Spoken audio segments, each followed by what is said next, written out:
Viewers welcome to channel నేను మీ ఫాతిమా. మాజీ మంత్రి వైసీపీ నేత కొడాలి నాని అనుచరులకు పోలీసులు 41A నోటీసులు జారీ చేశారు.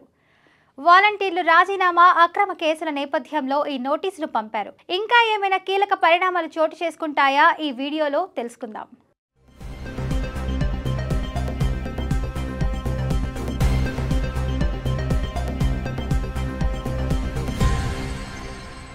మాజీ మంత్రి వైఎస్ఆర్ కాంగ్రెస్ పార్టీ సీనియర్ నేత కొడాలి నాని అనుచరులకు పోలీసులు 41A నోటీసులు జారీ చేశారు. గుడివాడలో ఇటీవల చోటు చేసుకున్న వివిధ వివాదాల నేపథ్యంలో దుక్కిపాటి శిశుభూషణ్, పాలడుగు రాంప్రసాద్, గొర్ల శ్రీను అనే ముగ్గురికి నోటీసులు ఇచ్చారు.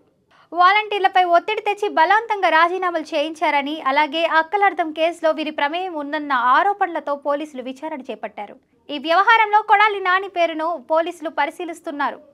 గుడివాడలో చోటు చేసుకున్న 2 ప్రధాన కేసుల్లో కొడాలి నాని, బేవరేజన్ మాజీ ఎండి వాసుదేవరెడ్డి కూడా నిందితులుగా ఉన్నట్లు సమాచారం.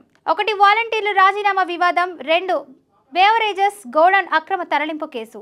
గతేడాది దుగ్గిరాల ప్రభాకర్ అనే వ్యక్తి గుడివాడలో తనకు సంబంధించిన ఏపీ బేవరేజెస్ గోడౌన్ను అనవసరంగా తరలించేందుకు ప్రయత్నించారని ఫిర్యాదు చేశారు.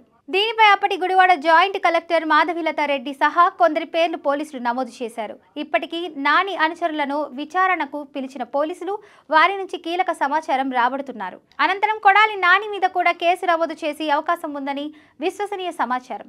రాజకీయంగా వైసీపీ నాని కీలకమైన నేత కావడంతో ఈ కేసు పెద్ద దుమారమే రేపే అవకాశం ఉంది. గుడివాడలో టీడీపీ వైసీపీ మధ్య ఉద్రిక్తలు కొనసాగుతున్నాయి. కొడాలి నాని టీడీపీ నేత దేవినేని ఉమా మధ్య గతంలో జరిగిన మాటల తూటాలు అందరికీ తెలిసిందే.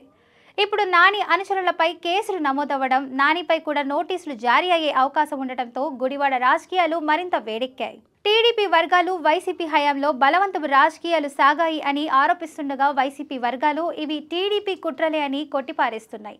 ప్రస్తుతం వాలంటీర్ల రాజీనామాల కేసులు, బేవరేజెస్ గోడౌన్ అక్రమ తరలింపు కేసుల్లో పోలీసులు నాని అనుచరులను విచారిస్తున్నారు. ఈ విచారణ అనంతరం కొడాలి నాని పేరు కూడా కేసులో చేర్చే అవకాశాలు ఉన్నాయని సమాచారం. మొత్తానికి గుడివాడలో కొడాలి నాని అనుచరులకు 41A కేసులు ఇవ్వడం రాజకీయంగా పెద్ద చర్చనీయాంశంగా మారింది. నానిపై కూడా కేసు నమోదవుతుందా లేదా అనే అంశంపై రాబోయే రోజుల్లో స్పష్టత రానుంది. ఇది టీడీపీ వైసీపీ మధ్య మరింత రాజకీయ వేడి పెంచే అంశమవుతుందా? వేచి చూడాలి మరి.